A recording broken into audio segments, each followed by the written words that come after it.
If you're out and about in Canberra's CBD and you're craving some delicious steak, well, here's a restaurant for you. It's Kingsley's Steak and Crab House, and what a perfect place for a lesson in choosing a quality meat or crab.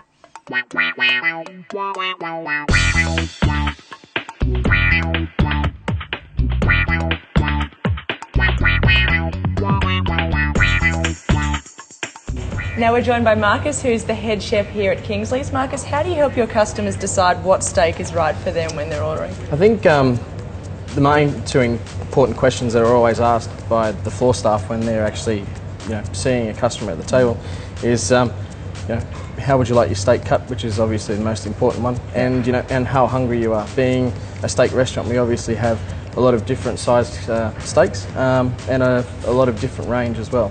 Absolutely, because it can be quite overwhelming looking at a menu and seeing so many choices like what's behind us here on the board, yeah? Yeah, it can be quite frustrating sometimes, but that's why the floor staff are here and trained and ready to assist people with any questions that they have. Absolutely. And there is so much difference between different types of steaks, which we'll go into very soon, because you've prepared some examples for us, I believe. That's right, yes. Let's go and take a look. Cool. Nice. This looks fantastic, Marcus. Oh, thank you. They've got a couple of different types of steaks for us. You've got pasture-fed, grain-fed. Can you talk us through the difference? Okay, so this one here is Wagyu cube roll, so marble score 6 to 7, grain-fed for 365 days. This is a cooked example here, so you can obviously see how much it's changed in its size. So with Wagyu you want to be careful with how you cook it because there's a lot of fat through there. And the longer you cook the fat, the better the steak's going to taste because the fat actually goes through into the meat and makes it, flavours the meat really, really well. Okay.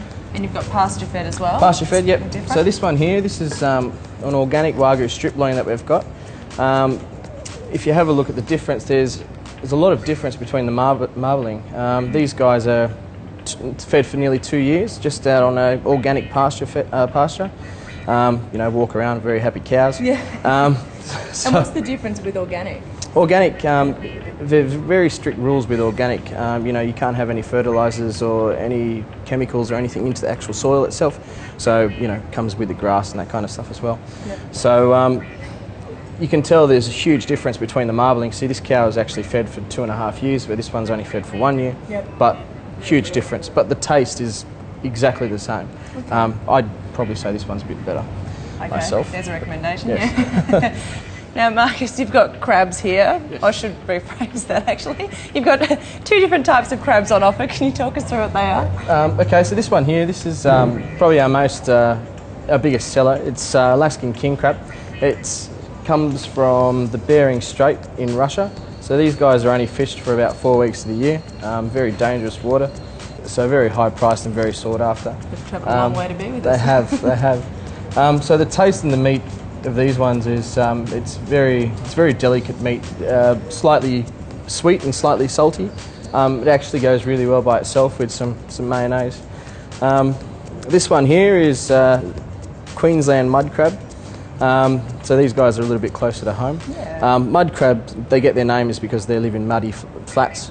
So guys go out there and pick them up and that kind of stuff. Yeah, that's great. Thank you for the insight, Marcus. I want to come and talk to you when I have to decide what I want on a menu. No worries.